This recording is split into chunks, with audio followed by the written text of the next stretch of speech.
C'est un couple hors du commun qui a marqué la télévision et les cœurs. Thierry Ardisson et Audrey Crespo-Mara s'aimaient profondément, mais refusaient de vivre sous le même toit.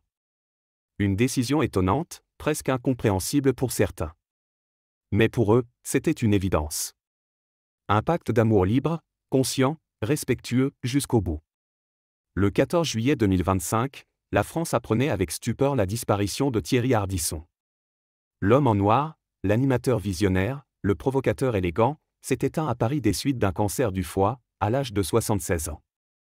Sa femme, la journaliste de TF1 Audrey Crespo-Mara, a été la première à s'insurger contre les rumeurs de décès prématuré avant de confirmer, le cœur brisé, la terrible nouvelle: Thierry est parti comme il a vécu. En homme courageux et libre. Jusqu'à son dernier souffle, nous étions unis autour de lui. Et pourtant, un détail interroge encore: pourquoi Thierry et Audrey ne vivaient-ils pas ensemble? C'est dans le podcast Dans le rétro que Thierry Ardisson avait levé le voile. Sans détour, comme toujours, Audrey habite à Montmartre, moi à la rue de Rivoli. On se voit tous les jours, mais on n'est pas obligé de se marcher sur les pieds dans la salle de bain. Voilà. Pas de drame, pas de secret, juste une philosophie. Pour lui, la cohabitation pouvait être un tue-l'amour. La distance? Un moteur du désir. Ça préserve un peu de mystère. Et quand on se voit, on est content. Je trouve ça plus respectueux, confiait-il. Leur histoire remonte à 2009. Audrey, brillante journaliste, attire le regard de Thierry, alors déjà figure emblématique du PAF.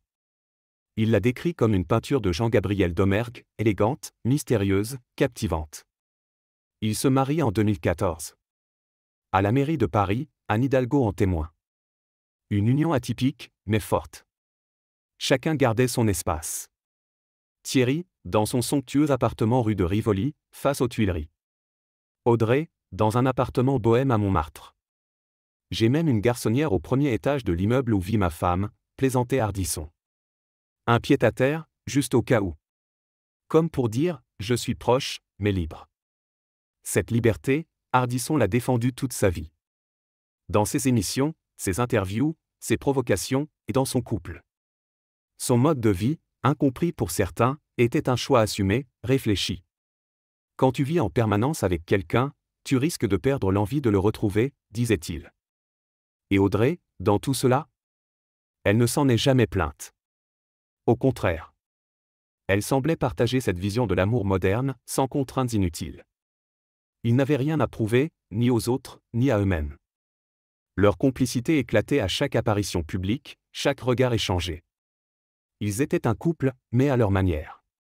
Aujourd'hui, alors que l'homme en noir a quitté la scène, cette singularité de leur relation prend une résonance particulière. Ils n'ont peut-être pas partagé chaque mètre carré, mais ils ont partagé chaque battement de cœur. Et c'est sans doute ça, la véritable intimité.